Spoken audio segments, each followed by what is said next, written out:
Well, hello everyone. Welcome to another video on the History podcast. And today I'm joined by Dr. Terry Traster and Dr. Robert M. Price.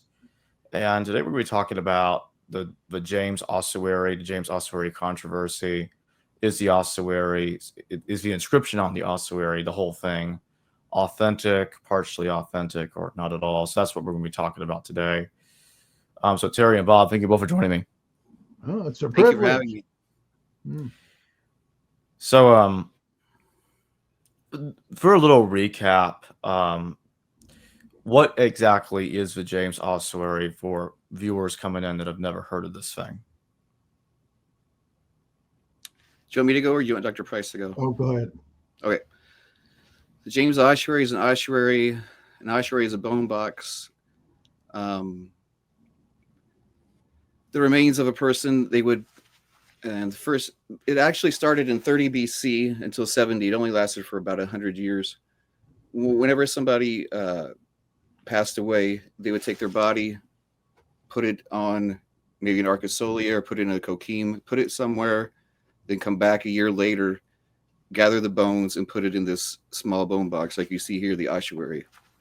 The James Ossuary, I believe, has once contained James, son of Joseph, brother of Jesus, as in the brother of the Lord Jesus, as he's referred to in Josephus. So, a lot of people, a lot of different scholars have different opinions about that thing. I've had people on my channel say it's fraudulent, and others say it's genuine.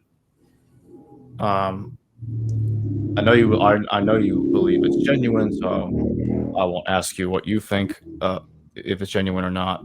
So instead, I'll ask you, why do you think it's genuine, and what kind of arguments for it that you know of that you want to present to Bob Price and the audience? So Oded Golan, who owns the ossuary, was on trial for 7 years. They brought in over 20 witnesses that testified about it. And some of the witnesses before the trial said it's a fraud, it's a hoax, it's this. But whenever they actually got on the stand, they changed their tune.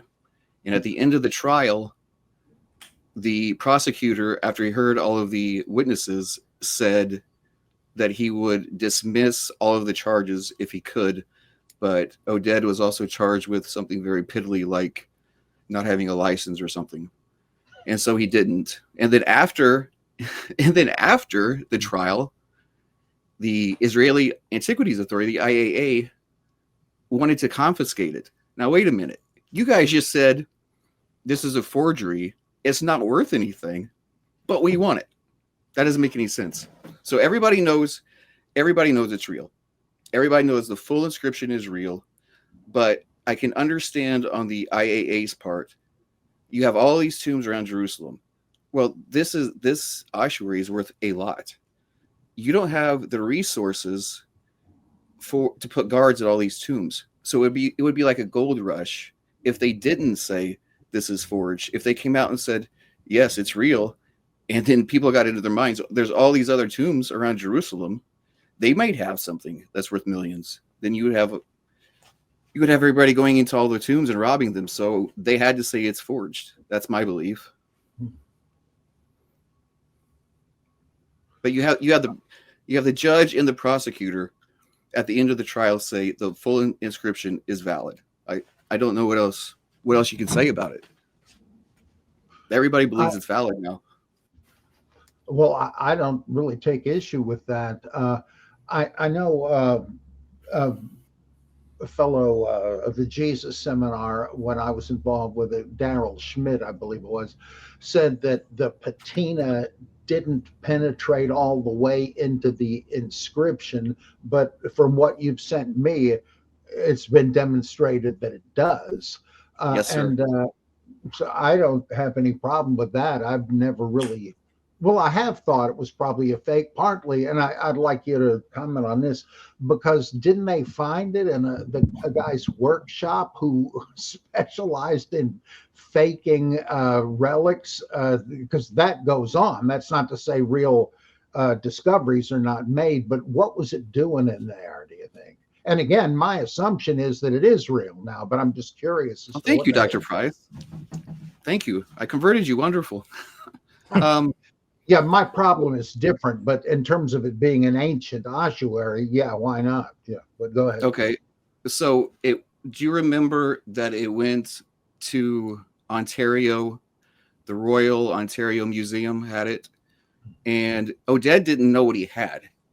Oded, the owner of the ossuary, is quoted as saying, and I 100% believe him, I didn't know Jesus had a brother.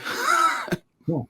So he sends this ossuary to Ontario, and along the lines, the greatest epigrapher on earth, Lumiere, somebody gets a hold of him and says, hey, this has a pretty unique inscription on it.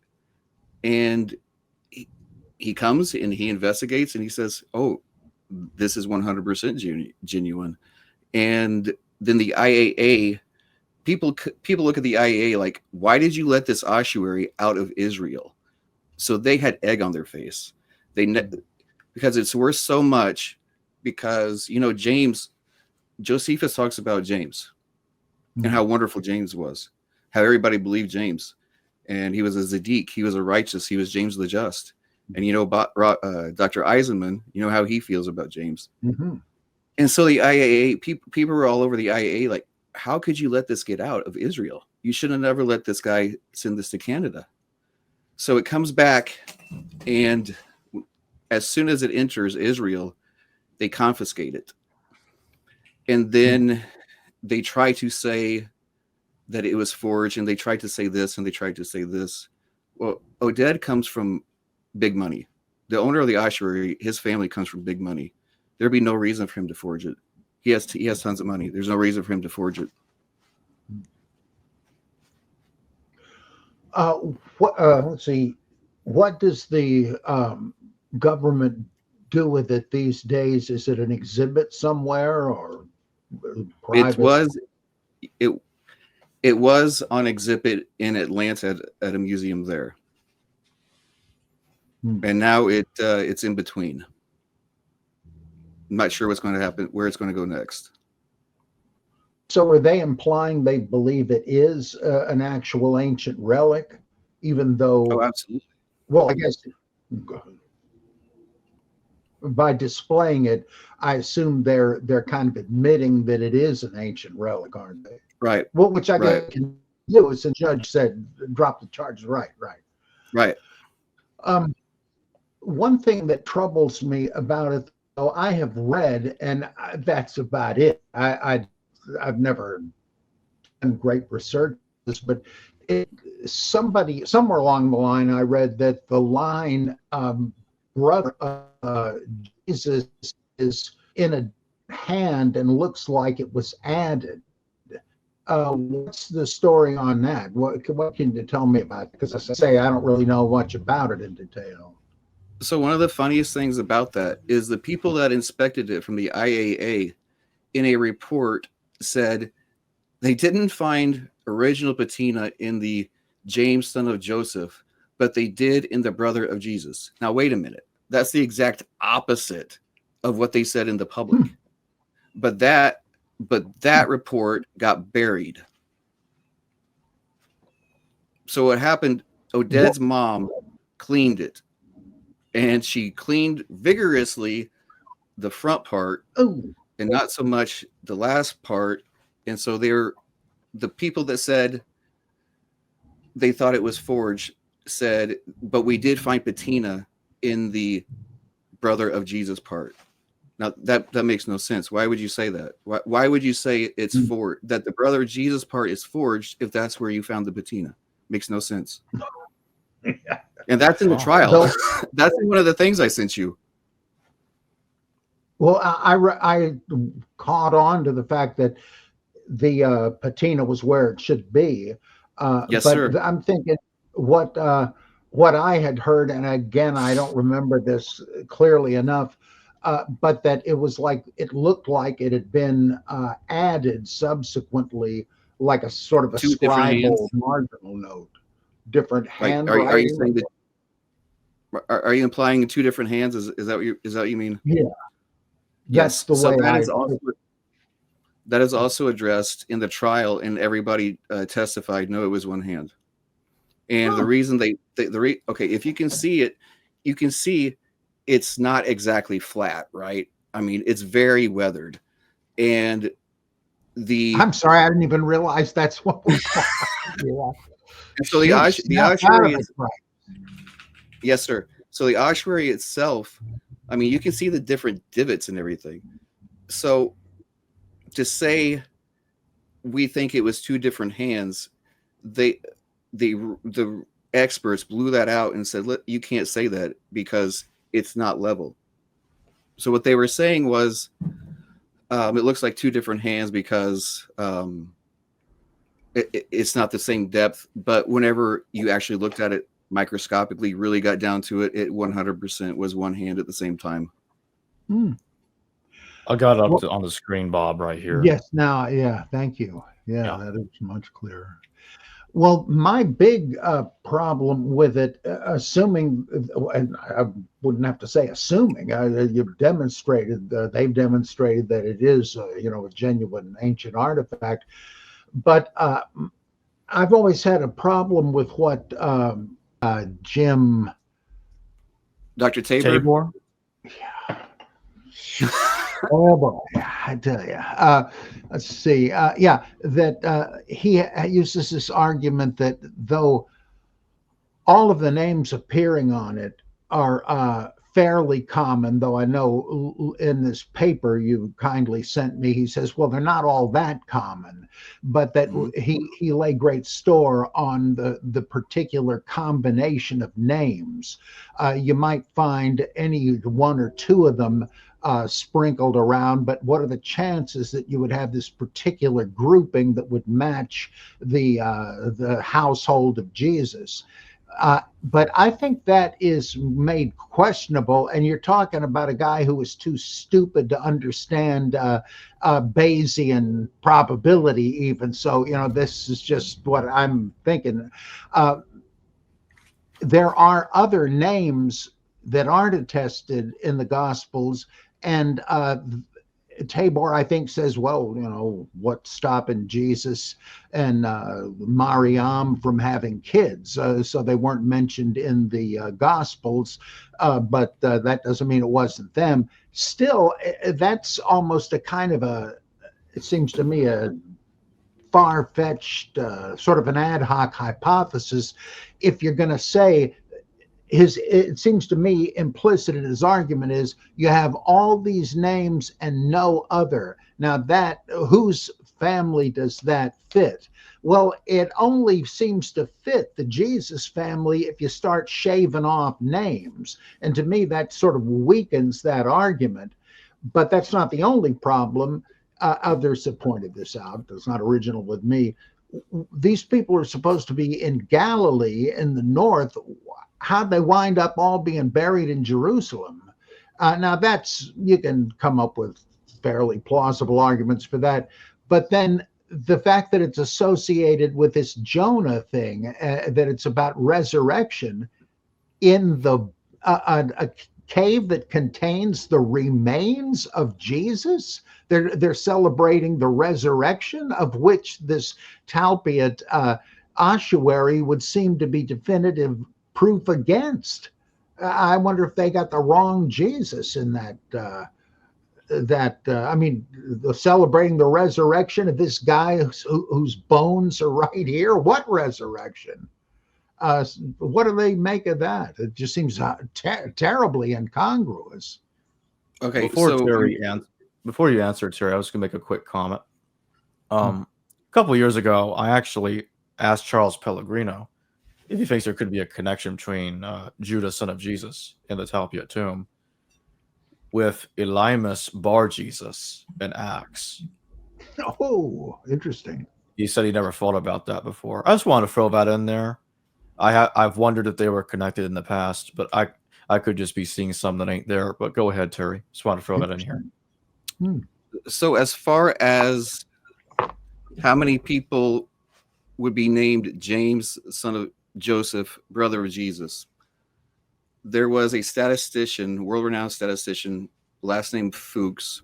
I hope I pronounce it correctly, but this ossuary can be dated by the very faint rosettes on the back to the years between 45 and 70. By the style on how the rosettes began to be carved. We're not sure if they were fully done and worn away or if they never finished them. So you have between 45 and 70. And from those years, the statistician said there would be in Jerusalem somebody named James, son of Joseph, brother of Jesus. There would be no more than one. I think that's pretty definitive. That seems very dubious to me. I mean, that's making a big conclusion on what would have to be admittedly spotty evidence, just because it's luck that we have what names attested that we do. I mean, he's putting a lot of money on that bet. Are you familiar with Lexicon of Jewish Names by Tal Elon? I've just heard of it. I've never seen it. So they went through that book, and I went through, you know who Amos Cloner is? Have you ever heard of Amos Cloner, the archaeologist? Okay. So out of all of the inscribed ossuaries, and there are about 550, there's less than 600. Out of all of the inscribed ossuaries, there are only 3 with the name James. So you have somebody, James is not common at all. It's like 1.5% of people, 1.5% of males in Jerusalem at the time were named James. So you got somebody extremely rare named there. Then you add Jesus, which was 4%. Joseph was higher. I think Joseph was 8 or 12%. So whenever you add those together, the statistician, not me, the statistician, I think I sent that to you. Did you read that? If not, I can send it to you. I probably did this afternoon, and I've already lost the details of it. But they said not more than one person in Jerusalem with the name James would have a father Joseph and a brother Jesus. But is this statistically significant? I mean, how many people had ossuaries and so forth? I wonder how representative that is of all the males who died there. I guess what Bob's asking is, I think he's concerned, and correct me if I'm wrong, Bob, but I think the concern is, how do we know, just by the way, just for the audience sake, I am a believer that the James ossuary is about James, the brother of Jesus, historically. I believe that for several years. But a genuine question that can be asked is, and I think this is what Bob's asking is, how do we know that's the same James, that's the son of the biblical Joseph, the brother of the biblical Jesus, and not just a coincidence? Okay, so have I convinced you that it's real? Are we moving from the inscriptions real now, Bob, then, Dr. Price, then? I don't really have a problem with that, and haven't for a good while. This is assuming that it is an ancient thing, which I say, yeah, it is. It just seems to me, it reminds me of Walter Phipps's book, Was Jesus Married? And he says, well, he's called rabbi, and the rule for rabbis was to be married, so Jesus must have been married. Whoa, wait a minute, let's slow down. And it seems, or it kind of reminds me of, I forget which old-time exegete said, one of the Johannine epistles mentions a church leader named Gaius, and so does Paul in 1 Corinthians. I bet it's the same guy. Wait a second. These names can't have been that uncommon. It just seems to me kind of arbitrary to reason from a cluster of names which in fact doesn't precisely match the Jesus family as we have any evidence of it in the Gospels. There are too many people in it. I just don't find that so impressive. I don't find it objectionable. Where I have almost more trouble with the idea of resurrection imagery in a tomb of the guy that was supposed to be resurrected, but obviously couldn't have been. It seems to me that's a big problem with saying, oh, yeah, this is Jesus and his family. Surely he wouldn't be there. I mean, it almost proves with one hand what it disproves with the other. Are you okay? If it was Jesus, then you got new problems with the resurrection. I don't know that you do, but I mean, people that like to champion this in general. If you say, oh, yeah, this is the same Jesus, well, then he wasn't resurrected, though, right? That's not part of the historical Jesus thing. But it just seems too iffy to me. Like when Tabor found this statue of a Roman soldier named Pantera over in Eastern Europe and said, this may be the father of Jesus from the Toledo issue. He's the only other guy named this. It just seems to me like a kind of connecting the dots puzzle. It could be, but it just seems to me it's the evidence is too spotty, and they're making a mad rush to a theologically attractive conclusion. I don't know though. I mean, I can't prove it's not Jesus, and this reminds me of something in the what was it? What the heck? The Da Vinci Code, where they said, "Oh, this would blow the lid off Christianity because it implies that if Jesus could have kids, then he couldn't have been God." I thought, do you have no idea of what Christian doctrine is? He was completely human as well as completely divine. He could have had kids. It would have raised interesting questions. Would his kids have been demigods or something? But it's not an absurdity. I mean, that doesn't debunk it. And this kind of it sort of seems vague and speculative, purely speculative to me. Might be true, but I sure wouldn't say it renders the identifications with the biblical characters as most likely. Do you think it makes much difference? I don't want to move away from the inscription and its validity and no longer believing it's forged. I can talk about everything else. I have that. Okay. I have no dispute with it. Okay, so you're okay now with the James Ossuary's inscription is 100% valid. Have I proven that? Yeah, truly ancient. Yeah, the patina thing was one thing that made me doubt. But as you say, further scrutiny has solved that one. Yes, sir. Okay. So what would you like to address? There's a bunch of stuff there. Where would you like me to go next? Well, those are just my objections here. Bob, would it be fair if we just focused on specifically the question that I think you were trying to ask earlier? How do we know that the son of Joseph, brother of Jesus, is the same James, the brother of Joseph's? Sorry, let me repeat that. How do we know that James, son of Joseph, brother of Jesus, on the ossuary, is the same as James, son of Joseph, brother of Jesus in the Bible? Is that your question? Yeah. Practically? Okay. Well, it goes back to the statistician Fuchs. They said there was one person that would qualify for that. One person that would have lived. There's not enough relevant data for that. It's not like you got a phone book of ancient Jerusalem. Okay. And would it kind of with the lexicon of Jewish names, we kind of do, Dr. Price. That's what we've got. That's not every vote that was cast. It's not. I don't think you can infer from that what you might be able to if you had like census information on everybody. But this is much spottier than that. I can't see how it's persuasively well, convincing. It just seems to me it's arbitrary. Okay. I know about the Talpio Admittedly, tomb. I'm You want an me to touch idiot on when that? it comes to math, so maybe that's my You're fine. problem.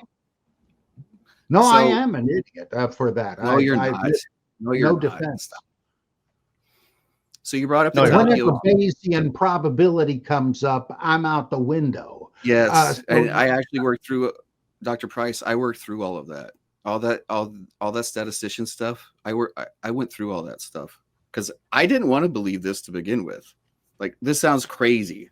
How could we possibly know? Like, I was complete skeptic. The more I read into it, it's all real. well, I guess I'd have to do that myself, but I have to admit I honestly don't have the time or sufficient interest Yes, in sir. it. I Not that it's understand. unimportant. I don't mean to say that. And if it is even related to James the Just, endlessly fascinating. I would Absolutely. be really tickled if it were. If it is, and maybe it is, but it just seems to me highly iffy. So there's been studies. So ossuaries are made out of limestone, and limestone sucks up soil, right? Mhm. They have tested the soil of this ossuary versus many different tombs in Jerusalem, and it matches the Talpiot tomb.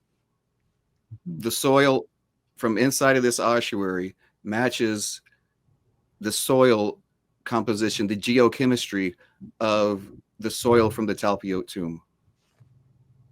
So that So means then it you would, truly was found there and not put there. Is yes, that the sir. point?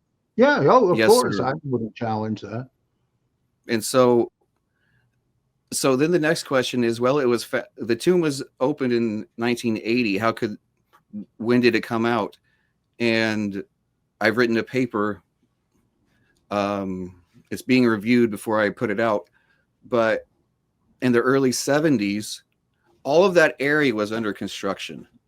And there's multiple other tombs that were opened.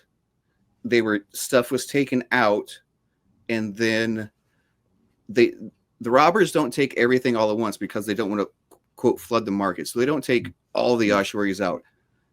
And then the developers either destroyed the tombs because they only care about putting up apartment buildings. They don't care about antiquities.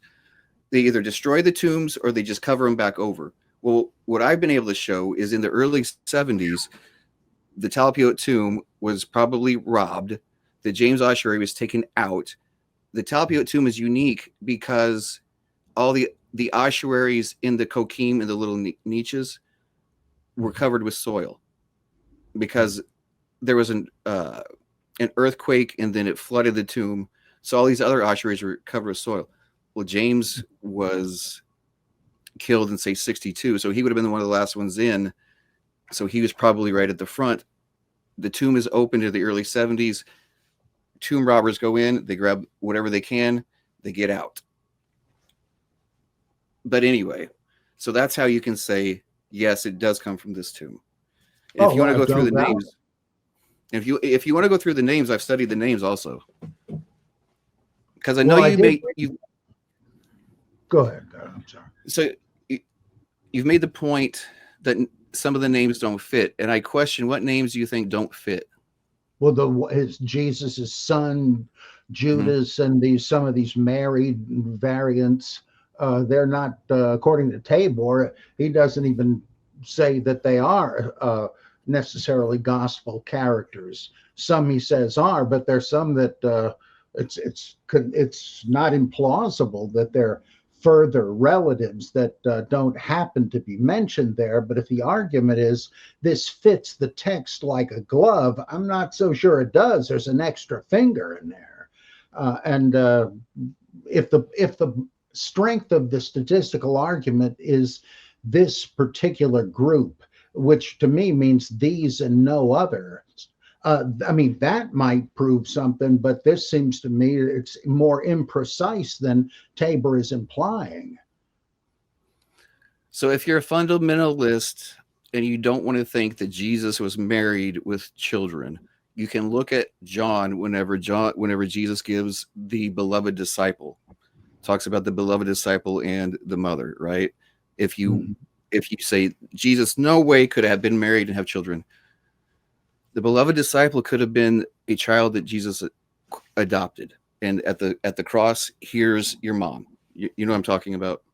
Yeah, that seems like an ad hoc, out of left field, get me out of a top spot thing. I don't want to offend anybody else that could be watching this later. So I'll just go through the names. So then you have Jude, and then you have the Mary Omni, the only one that's in Greek, the Mary Omni Chimera. Then you have a Matthew. I have thought that you look at Matthew Levi, son of Alphaeus Clopas, that's got to be a half brother or step brother. Well, Matthew and Levi are not equated in the New Testament. One is a substitute for the other. Well, Papias does say that. James Tabor points out that Papias says, sorry if I cut you off, Terry. Well, he's just a harmonizer. He's totally unreliable. The King Kong size of Judas Iscariot. I mean, that is a totally... No, that's not what I was talking about. It's the Cleophas is Alphaeus thing. No, that makes sense. But the idea that Levi and Matthew are the same guy, that's just a harmonization because Matthew has changed Mark in the list of disciples. He doesn't want to waste a good calling story. Because Mark's Levi doesn't turn out to be one of the 12 in Mark. But in Matthew, there's no Levi. There's a Matthew, the tax collector, who is called to follow Jesus and does show up. But Matthew and Levi in the Gospel of Mark are not the same character. This is a big reason why the Gospel of Matthew cannot have been written by the disciple Matthew. Wouldn't he know his own calling story? He's got to take one from somebody else. That to me isn't that's really lightening the weight of the evidence. I partially agree with you there, Bob, because I think canonical Matthew is written by a different Matthew in the 2nd century. It's got to be a pun. Mathetes, one of his favorite words. Okay, but if you go through the ancestry of Jesus, there's many, many Matthews, correct? What now? Say again, please. The genealogy of Jesus. Oh, yes. There's many Matthews. But neither one of those genealogies stands up to scrutiny. The one with all the Mathat and other names, that's Levitical, not Davidic. It's somebody in both genealogies that are trying their best without any records to go on. And the one filled with Levitical names certainly can't be authentic. So besides Matthew, the ringer is Yosei, because if you look at Mark 3, it names Jesus' brothers, James, Simon, Jude, and Yosei. And Yosei is a unique name. The way it is spelled in Mark does not appear anywhere else. No other person has that name, even until you get into the Mishnah, into the 200s. And the exact way it's spelled in Mark is the exact way it's spelled on the Ossuary. I'm talking about from Greek to Aramaic, but the Yosei. And that's also in Tal Elon's Lexicon of Names. There's only that one. So that only one person named Yosei, who happens to be the brother of Jesus, also is in a tomb with somebody named Jesus. I mean, you just don't have enough. You'd need census statistics to get that much. You've got an arbitrary selection of names. Who knows how uncommon they were? Did they have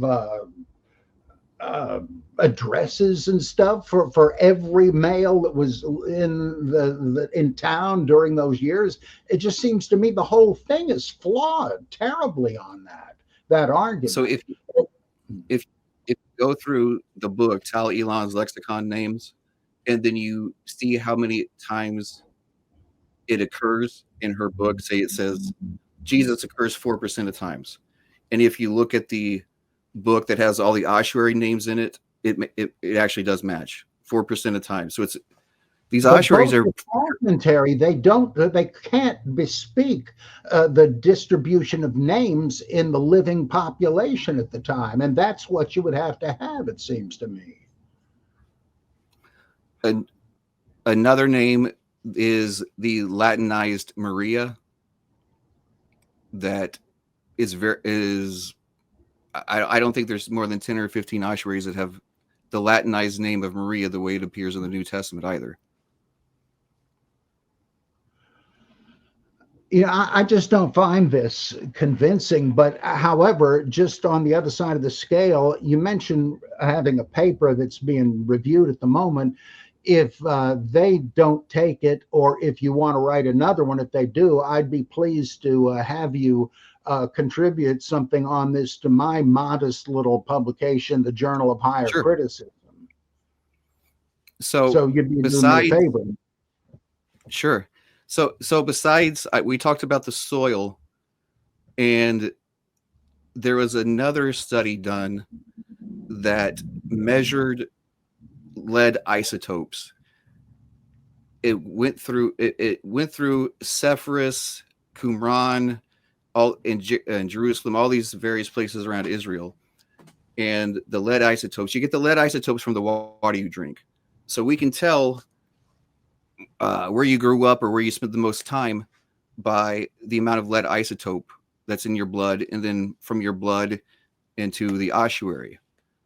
The people that they tested, I think there was 4 from the Talpiot tomb.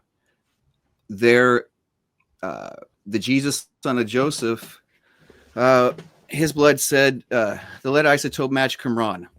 The James ossuary matched Qumran. The Maria matched Sepphoris.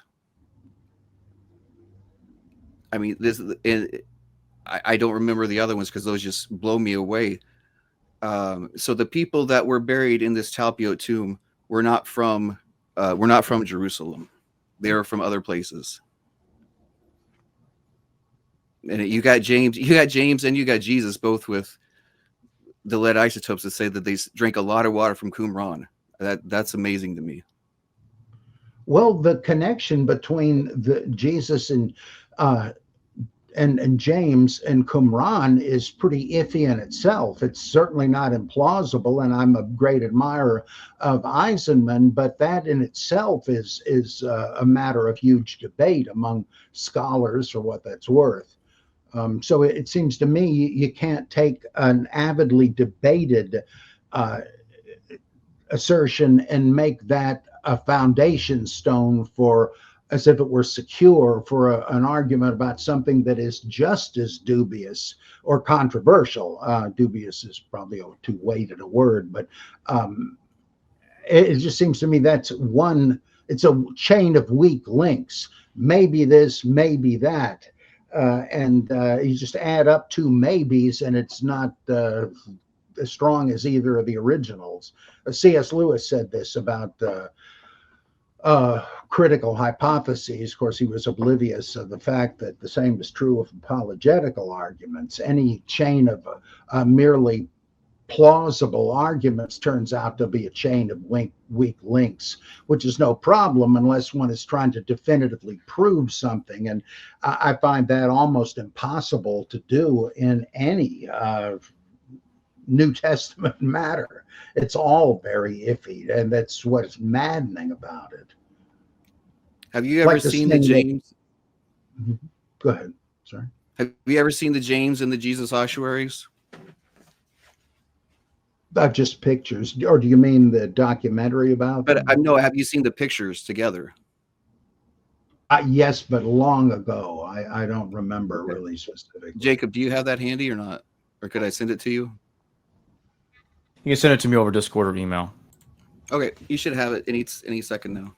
But Dr. Price, they look a lot alike. Like they were bought from the same manufacturer. It's bought from the same shop or something.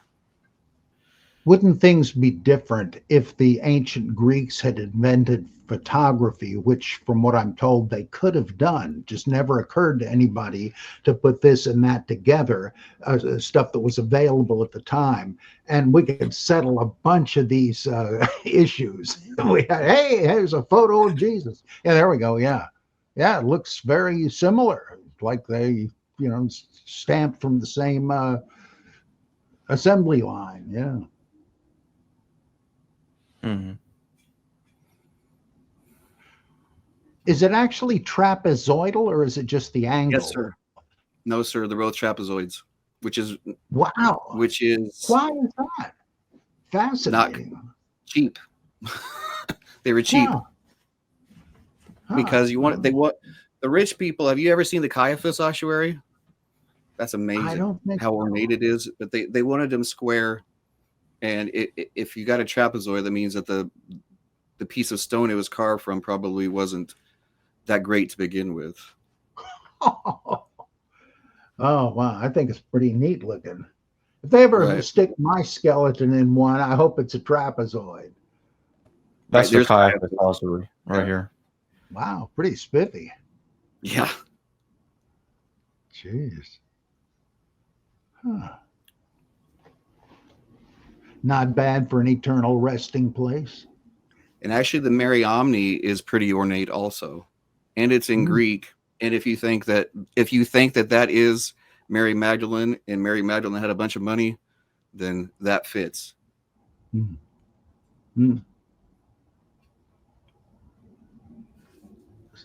Are you in touch? No, please go ahead. Go ahead. Are you in touch with Jim Tabor? Yes, sir. Yeah, I've met him. I like him, but I've never had the opportunity really to sit down with him and shoot the breeze. I'd like to sometime. You would love him. I see him as a mentor. I'm on his Patreon group, and we're working on some stuff together. And yeah, we email frequently. Yes. You should ask him out for coffee or something.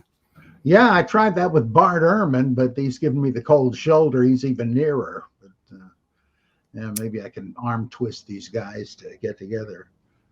I think it'd be great. Of course, they might be afraid lightning would strike. Well, you and Bart are pretty close, except for you're a mythicist and Bart's not. Yeah, but yeah. Other than that, you guys are pretty close on your theology, aren't you? Well, I don't exactly have a theology. I have a kind of quasi-religious philosophy. I think Bart is pretty much straight agnostic these days, but I don't know. I haven't heard anything out of him for a while. Good guy. I enjoyed meeting him. I did have the chance to talk with him a good bit more than with Jim Tabor, and I'd love to get to know them both better. Was there anything else I can answer, or what other questions, or what other issues, or? Well, what do you make of the resurrection thing? That the Jonah thing, the resurrection imagery, when it's on a box of bones for the guy who supposedly rose from the dead. So that's in the next tomb over. That's in the Talpio patio tomb. And so in general, I think you can agree that so the reading says Dios for God, and then it says Dios, then Yod Yehovah, rise up, and it's on a fish. So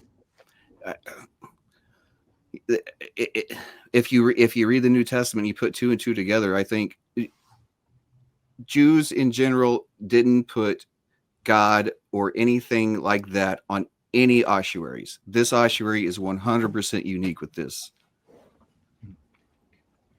Is it a prayer for resurrection of the one whose bones are in there? Yes, and it actually matches the prayer in the book of Jonah.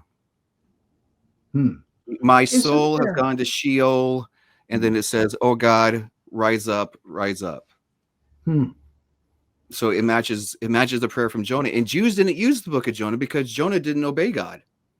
So it really leans itself to be, hey, this is probably a follower of Jesus that wrote this, because it's a prayer from the book of Jonah, and Jews, first century Jews, did not think that Jonah, they did not elevate Jonah, but people of the Jewish followers of Jesus did, because of the sign of Jonah and everything like this. Isn't there another tomb in Jerusalem where inscribed inside it is Jesus, let him rise? And people speculated, well, does that mean this is the tomb of a guy named Jesus, one of them, and it's a prayer for his resurrection? Or is this a Christian prayer to Jesus on behalf of whoever is buried there? I'm curious if that has any relevance to this whole thing. I'm not familiar with that tomb, but there are two ossuaries very close. They're also classified as Talpiot. The Talpiot patio and garden tombs are considered East Talpiot. This next tomb I'm going to talk about is just considered Talpiot on Hebron Road. It has two ossuaries. One of them says Jesus Aloth. So then if you get out your Greek dictionary and you look up what Aloth means to go up, to ascend, to rise. Maybe that's it. Maybe that's the one I'm referring to. And on this ossuary, on all four sides, it has a cross. So it has a cross on all four sides in charcoal. And then it says, Jesus Aloth, Jesus has risen, Jesus ascends. There's another ossuary that in this tomb, it was discovered in, I think, 1945 by Eleazar Sukanik, the person that found the Dead Sea Scrolls. The other ossuary right next to it says Jesus, then it's iota. The next letter is, some people think it's an omicron. I 100% think it's a theta that has, the line has been, I apologize. This is the tomb. This is the ossuary that has a cross on all four sides. It has Jesus, then I, then either an omicron or a theta, then the Y. Well, in the ichthus, Jesus, then the I, then if it's a theta, then the Y. Jesus, God's Son. If it's an omicron, it doesn't mean anything. But if it's a theta, which I think it is, and the middle part between the omicron, you know what I mean? The difference between an omicron and a theta is just a line that goes across. That's I'm 90% sure that's a theta. The other crazy thing about this tomb is it has a Simon Barsabbas. Well, the only time you ever see Barsabbas anywhere in any literature is in Acts. And then it has a Mattathias. Okay, now we're talking about this tomb has an ossuary that says Jesus risen, Jesus ascends, Jesus Aloth. It has an ossuary that says Jesus, then I believe it says I theta Y, omicron, theta upsilon, Jesus, Jesus, Son of God. Then it has Simon Barsabbas. Barsabbas is only known from Acts. And then it has Mattathias, Matthew, that replaced Judas. And Matthew, according to the lexicon book, only occurs 2.5% of time. Is rare also. It's only 2.5% of men were called Matthew. This tomb is incredible. But it was discovered in the 40s during the war, so it didn't get any attention because it was discovered in 1945. Well, a lot of bigger other things were going on in 1945. So I don't. That may be the one you're talking about, and I can send you all that stuff on that. Do you cover that in what you've written and are waiting to hear? I have a different PowerPoint presentation on that one. Well, if you have the time and interest, you'd be doing me a favor if you wrote up any of this stuff in an article for the Journal of Higher Criticism. Okay.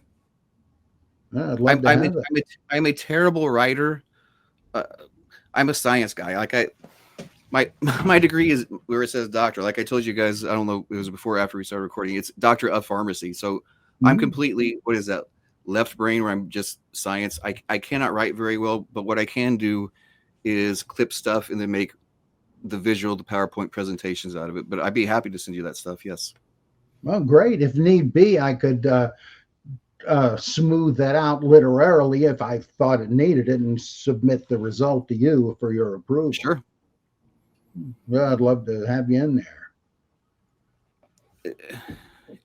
Jacob, how long do you want to go? Well, if y'all are done with all the major points, I guess we could close. Well, there was two other things, but I didn't want to keep you too long.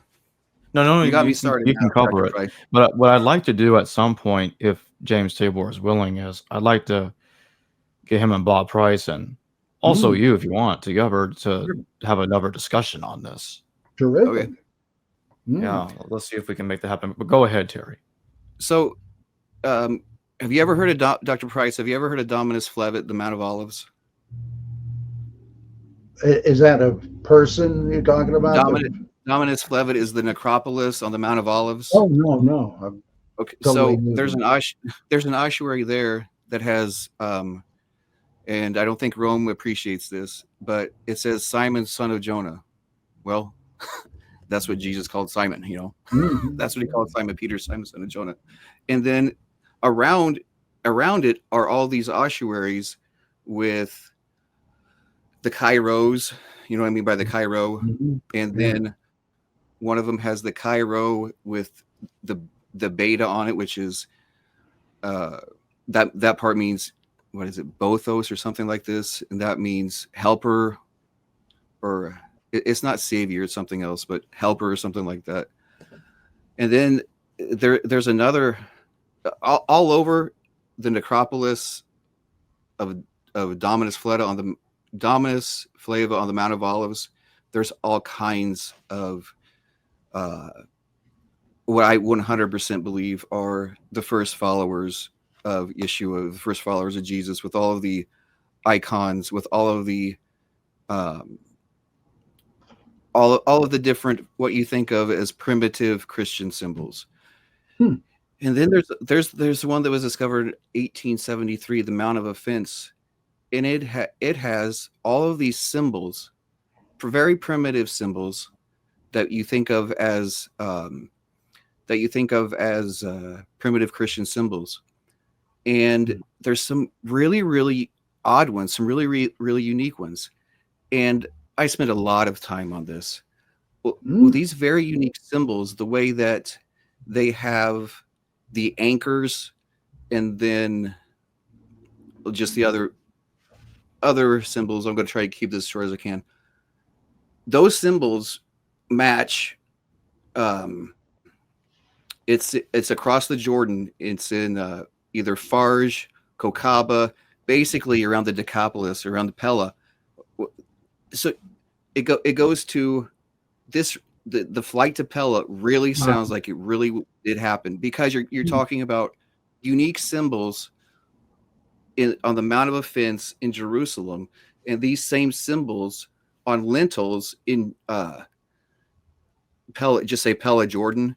And you have mixed in on these symbols, you have a cross, and right next to the cross you have a menorah, and in the menorah you have on the bottom of the menorah there's like the Jesus fish. Wow, and then on the menorah they add the cross. Okay, say the menorah goes up like this, then they add the crossbar, and the right next to it is a cross. Wow. It's fascinating. I never have heard of any of this. Fascinating. Yeah. I don't know.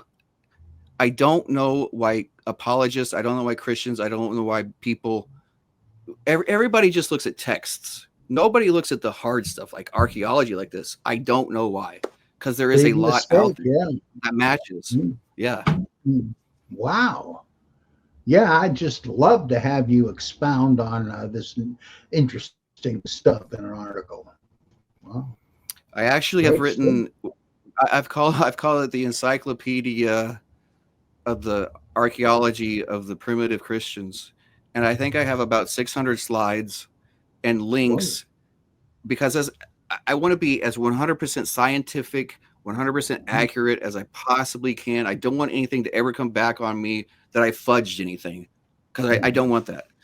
As a professional, and I don't want anything like that. So I always put the hyperlinks. Like, if you were to say, well, I don't think that's true, I don't think that symbol is from this location, I have a hyperlink there. You can click on it and go read the study that I'm quoting. Right.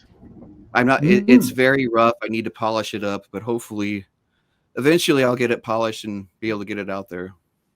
Terrific. Yeah, I wish you all success. Thank you, Dr. Price. Thank you for the opportunity. Also, thank you for the opportunity to speak to you today. I greatly appreciate it. Oh, I want to be too. sure I get. Oh, thank you. I appreciate it very much. And I would say I got dressed up for you today, but this is my everyday wear. I wear a shirt and tie at the pharmacy every day. But oh yeah, that's right. I am more comfortable in plaid, like what you're wearing right now, though. Yeah, at least I'm not wearing a crummy T-shirt like I do around the house with a picture of the Justice League on it or something. Warner Brothers cartoon character. Right. And I'm not exaggerating. Well, this was fun. You got Bob at least convinced that the whole James Ossuary is authentic, but you gotta wait. You gotta see if we can convince him if it's James or not, the biblical James. There's only so much. I mean, like he says, we have the names and we have the lexicon, but you're right. We don't have the census. We don't know every single person's name ever. And I don't know what else I could do. I don't know what else I could do to make anybody say. I think I could get somebody probably 90-some%. Yes, this is the James. I don't know if I could get anybody to 100%. But that's not your job. You're like the rest of us. You're putting neglected ideas and evidence out there to stimulate further thought on the matter. So, you're doing everybody a favor. Dr. Price, I grew up and I live in the Midwest, and not a lot of Catholics in my area. I had no idea what a lightning rod this was, talking about the brothers of Jesus. Oh, yeah. Yeah, I had no idea. Don't you mean the cousins of Jesus? Right. I whenever I brought this to certain people who I knew were religious, I thought they would love it. I thought they would grab onto it and say, oh, this is the greatest thing. Nope. It actually hurts, because think how, I think I said this at the beginning, I'm repeating myself. If you look at the testimonies, especially from Dr. Eisenman, about what James was, and to think that we really have his ossuary, we really have the last place of him, it blows me away. I'm like, this is incredible. But I can't get anybody else to see it that way. I can't get anybody else to think that way. We don't want to think about it, because then Mary's not a virgin. That's a whole other episode. I won't get into it. But you're right. Yeah. There's certain dogmatic boundaries that prohibit people following up ideas completely. As Kant said, dare to know, then let the chips fall where they may. That was a Star Trek reference, right? Is that Star Trek? Oh, no, Kant, K-A-N-T. Oh, I'm sorry. Yeah, he did. Yeah. So I have religious veneration for Star Trek, so it's like Spock and the whole thing. Right. To me, that's holy stuff too. I think that way about Star Wars, not so much Star Trek. Yeah. Oh, yeah. I got a couple of Darth Vader action figures right here, one on the desk, one on the shelf over there. I saw it the first day it came out, and this was before VCRs. I must have seen it 25 times in the theater back then. And it's the only one that really stands up for me after all the sequels. Right. But it is just so great. Once at a conference, the PA system went out, and while they were fiddling with it and it came on again, I grabbed the mic and said, "Don't be too proud of this technological terror you've constructed," and brought down the house. Oh, boy. Oh, Well, I'm gonna go Again, ahead and end the thank you. recording since we're talking about other stuff now. But Terry and Bob, thank you both very much for joining me today. oh, Thank you, great Jake. fun. And thank you, Dr. Price. Yeah, great. Hello viewers, thanks for watching this video from the History Valley YouTube channel. Please don't forget to subscribe and hit the notification bell. And if any of you wish to further support this channel, please consider checking out this channel's Patreon page and becoming a patron, and or donate through PayPal or through Super Chat during the live stream. Thank you.